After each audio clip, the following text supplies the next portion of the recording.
Executive Suite with WPRI.com reporter Ted Nesi.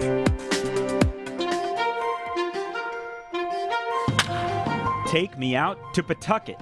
Rhode Islanders have been saying that since 1942, when Mayor Thomas McCoy opened the baseball stadium that now bears his name. The Pawtucket Red Sox have called McCoy home since moving there from Kentucky in the 70s, and these days the team is a big draw and a big business, with more than 500,000 people taking in a game during the 2012 season. Forbes magazine says the Paw Sox are one of the most valuable minor league franchises in the United States, valuing the ball club at $19 million. With the local nine starting a new season this week, we check in on the business of baseball. This week on Executive Suite, Pawtucket Red Sox president Mike Tamburro and Paw Sox general manager Lou Schwechheimer. Welcome to Executive Suite. I'm Ted Nesi, and I'm very excited for this show. It's one of the ones I wanted to do when they first told me we were going to start a business program here at Channel 12. So Mike, Lou, thanks for joining me. And the both of you got sprayed pretty good in that video at the beginning last year. What do you do with your clothes after that? We burn them, Ted. But I'll tell you what, it was a sweet burn. Yeah, I'll bet it was. You said yours are in the trash, right? They're in the trash. Couldn't hold on to those. Those are the moments that you really live for, though. Yeah. Even if the clothes have to go out the window after. So we're taping this on Friday. We've had quite a week of news here. First game was last night for the Paw Sox. They're on the road, and you had an away win, 8-4 over Scranton. We were debating before if it's Scranton-Wilkes-Barre or Scranton-Wilkes-Barre, but over Scranton, you must be pretty pleased by that. Great way to start off. I mean, our club was excited, chomping at the bit to get down there and get this thing started, but we played a long game. 14 strikeouts, 11 walks, 10 innings. 7 runs. 7 runs. 7 runs in the top of the 10th to win the game. So it was a great win. Grind it out there. Yeah. I spent a lot of time at Paw Sox games as a kid, like most people here still go, of course. And Scranton is now the Rail Riders this year. After 5 years as the Yankees, 17 as the Red Barons. That's what I remember. Is that common in minor league ball to change the name that often? I'll tell you what, they probably lead the International League in name changes, huh, Lou? They do. I mean, but to me, Rail Riders, Yankees. Rail Riders, Yankees? Yeah. I think I would have stayed with Yankees. Yeah, well, maybe if it doesn't go well, they'll be trying to lure you guys down there. Would you ever change the Paw Sox name? Never. Paw Sox is an institution. It's a great name. We love it, and we're proud to raise the flag.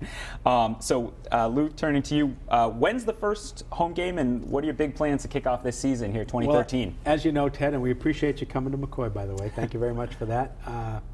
We won the Governor's Cup championship, and this Thursday night we'll celebrate. Tell people at home they might not know the Governor's Cup. What does that signify? The Governor's Cup signifies the championship of the International League, and it was a moment in time. We had a great group, and we laugh about it now, but when you can send Will Middlebrooks and Jose Iglesias and Ryan Lavarnway and our entire pitching staff, our closer, Pedro Siriaco, to Boston, and then the guys really rise to the challenge, and instead of fretting that their great teammates are gone, bring home the cup. As you can see from the film, it's a great moment in time. So we'll honor that team, and the players that are with us on opening night will receive their championship rings. We'll have the Governor's Cup trophy on hand so all the fans can have a photo taken with it. And it's really a chance to celebrate those rare occasions when luck and fate and talent and that moment in time that you live for happens. And it'll be a really special night. And that's this Thursday night. And we night. appreciate your weather gods telling us. Well, you know, that's Tony Petrarca's department across the studio. All I know is if he tells me it snows, I just pack a sleeping bag to stay here. Brian McPherson wrote in the paper the other day, Mike, quote, rare will be, at the Providence Journal, I should say, one of their great sports writers, rare will be the day this season when the Paw Sox send to the mound someone other than a talented young pitcher with major league potential. He's really bullish on your pitching this season. How excited are you for the upcoming season? I'll tell you what, you know, we look at this pitching staff, and we've got 5 starters who all will probably get a cup of coffee with the Major League Club at some point. All 5 of these guys, two of the young players we got from the Dodgers in the big trade last August. Yeah, big trade. Ruby De La Rosa and Alan Webster. Both of those kids threw in the high 90s. Good breaking ball, really impressed the Major League staff. Terry Doyle's a local kid, Warwick, Rhode Island. He was a teacher, I believe. Chris Hernandez is back. our left-hander who led us to the Governor's Cup, and Stephen Wright, the knuckleballer. So we've got five guys there who could really put up some good numbers for us. So we're, people, it's not a sports show, of course, but sports is business like everything else. And I wanted to ask Lou, big picture, how is the Pawtucket Red Sox doing? It's technically the Pawtucket Red Sox Baseball Club Incorporated. Correct. Right? That's the Paw Sox as a corporation, as a business. Is it a healthy business right now? It sure is. And again, we talk about the great partnerships we've been able to develop through the years. One of the constants has always been that the community has supported the club. We're very proud to give back to the community. If you look over the long haul, we really took McCoy Stadium, which was a WPA project, which in the old days... That was FDR's New Deal program to build things. Right. Yeah. In the old days, they had talked about it had seen its course. It's time to level it. And we felt, and Ben came together with Mike and really set the tone for all of us. Ben Mondor, the legendary Paw Sox owner. 1 in a million. The late. Let's try to restore some life to the building. Let's paint it up and spruce it up and see what happens. And we still hold the distinction for the lowest attendance ever for a pennant-winning club, because 60,000 people showed up in year 1. And now if you go 35 years down, it's become a generational, you must visit McCoy. And we've tried to just create a family environment at family prices, give the community something that we can all be proud of and be good neighbors. And so in any business, you strive to give the consumer what they want. We appreciate the fact that not only Rhode Islanders, but fans from throughout New England will spend their hard-earned money at McCoy. It's not something they have to do. And that's a sacred trust that we all feel from us to every single person on our staff. We want that person you interact with to be the friendliest person you're going to meet all day. And if we can continue to do that in a beautiful environment with great players on the field and providing that family pricing, it's still free to park and concession prices are very affordable, then the business will stay healthy. It's up to us to maintain that legacy. We talk about our summer staff, and we bring in about 250 people who work for us summers, and we tell them the only person they may ever meet who represents the Paw Sox is you. So please understand how important you are. You're our diplomat. You're the first taste. Make a good impression. And quickly, we only have about 30 seconds left, but for the younger people watching may not know the story about how important was Ben Mondor to this club in the late 1970s, for people who don't know that story. Ben was the savior of this franchise. I mean, this franchise was going every place. I mean, you name a town, it was going there. But Ben was a Rhode Islander.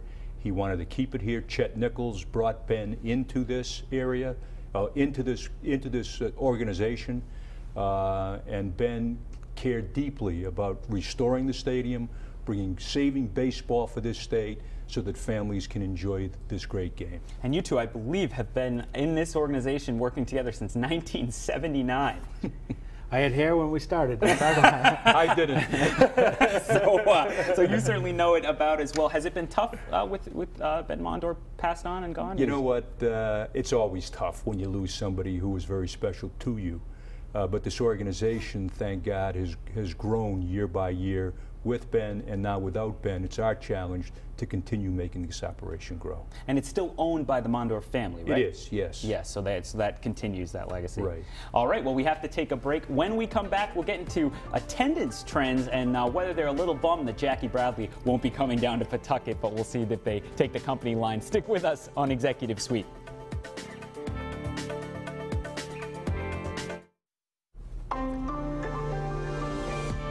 Welcome back to Executive Suite. I'm Ted Nisi, and I'm joined by the top two executives from the Pawtucket Red Sox organization, President Mike Tamburro and General Manager Lou Schwechheimer, who has one of the toughest names I've ever had to say. I didn't think Lou was that hard. Right, exactly. Well, not the brightest bulb, So I was talking to two of my sports writer friends, Tim Britton of the Providence Journal, who, if you're not reading Tim Britton, you should be, and Dan Barbarisi now at the Wall Street Journal. And we were discussing attendance trends. The first thing everyone asked me when I announced we were doing this show is, are you upset Jackie Bradley's not coming down, the phenom who's up with the big league club? Oh, we're thrilled for him. We had a chance to meet Jackie earlier in the year when we had our big Hot Stove League party for our fans.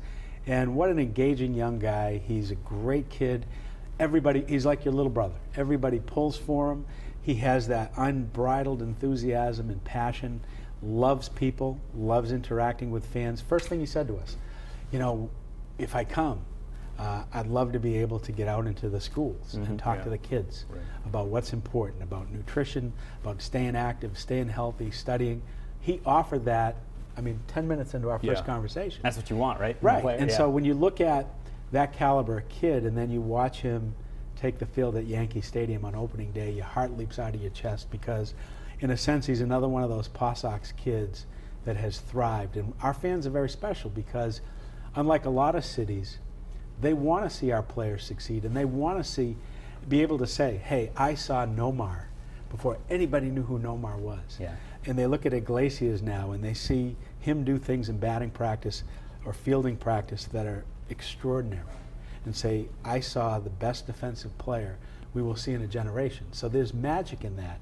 And so we celebrate that. And so rather than rue the fact that they're getting called up and how it impacts our attendance, our fans really want to come out and see who the next great player is going to be. That's really what the magic is of the stadium. I mean, 68% of our players go on to play at the major league level. That's the highest percentage of any AAA club in the country. That's because development is important to us. It's a priority. It's part of our business plan. We're there to develop players for the Boston Red Sox. We want to be the best development organization we possibly can be. That's what the facility is all about. That's why we go to great lengths to make sure they've got the workout area, the best field possible, the best greens, the best indoor tunnels.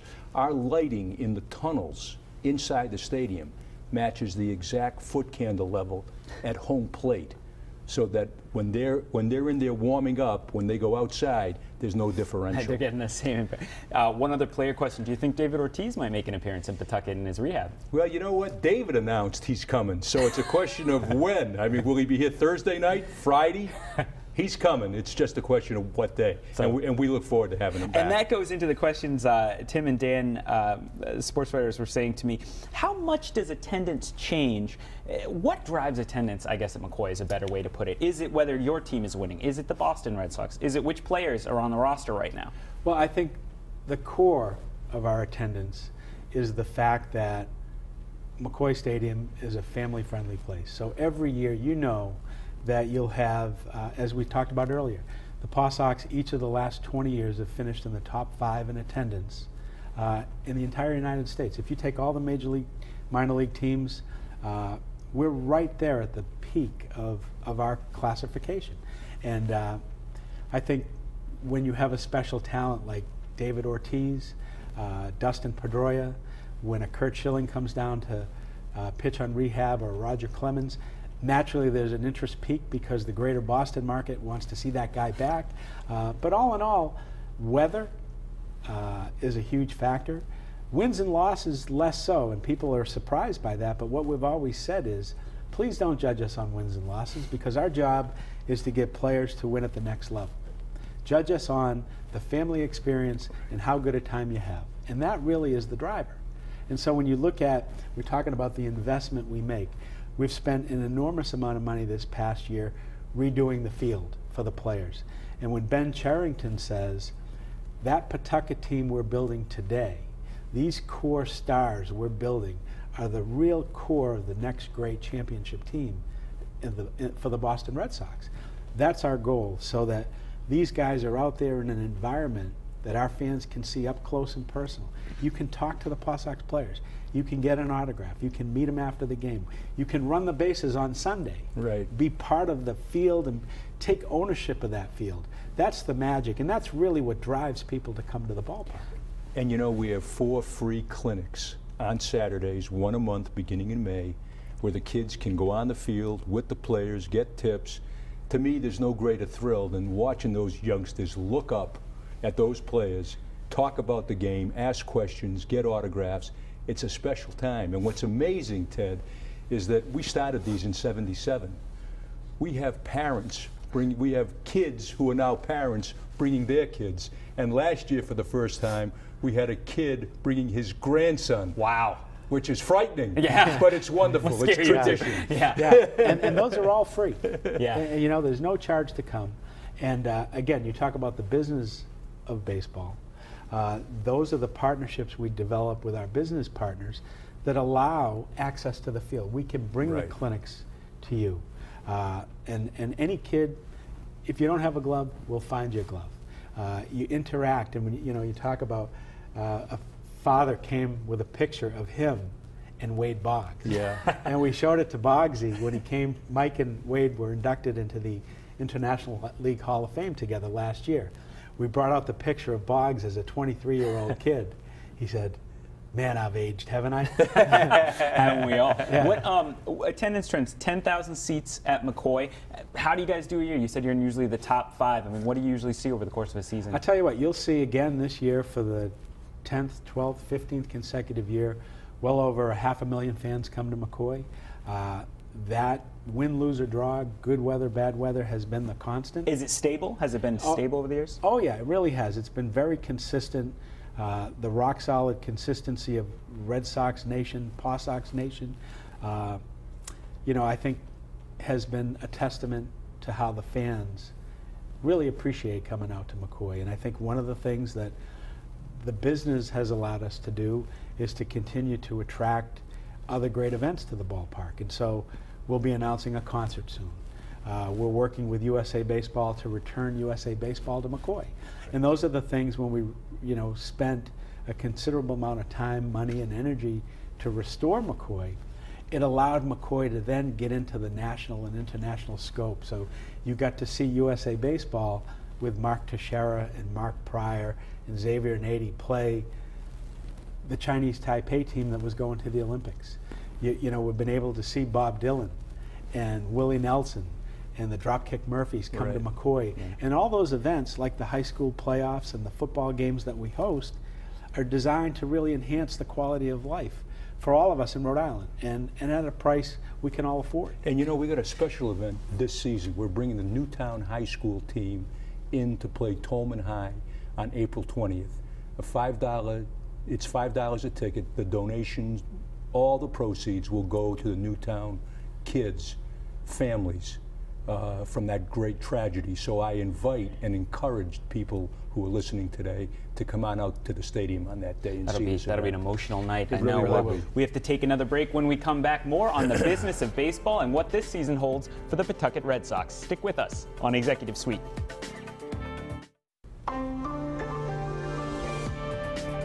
Welcome back to Executive Suite. I'm Ted Nisi, and my guests are Paw Sox President Mike Tamburro and Paw Sox GM Lou Schwechheimer. And Mike, we were talking before we came back about how does the business model work? I think players, and correct me if I'm wrong, the on-field staff, they're Boston Red Sox employees. Technically, they're being paid for. How does that break down, the relationship between the big league and there's really a contract, Ted, that really binds the major leagues with the minor leagues, and all minor league clubs and all major league clubs have to adhere to the contract.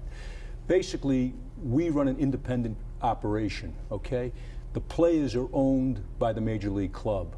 The coaching staff is paid for by the major league club. The manager is really the major league clubs also. We pay a certain percentage of our operation to Major League Central. Oh, okay. To offset the salaries, Gotcha. and that's how the contract works. Yeah. Would you add anything to that, Lou? The relationship. Well, between... I think the one thing I would say is that when you think about all the way the basic agreement is structured between Major League Baseball and minor league baseball, every major league club needs to have one AAA club, one AA club, and as many as 3 to 5 single A clubs.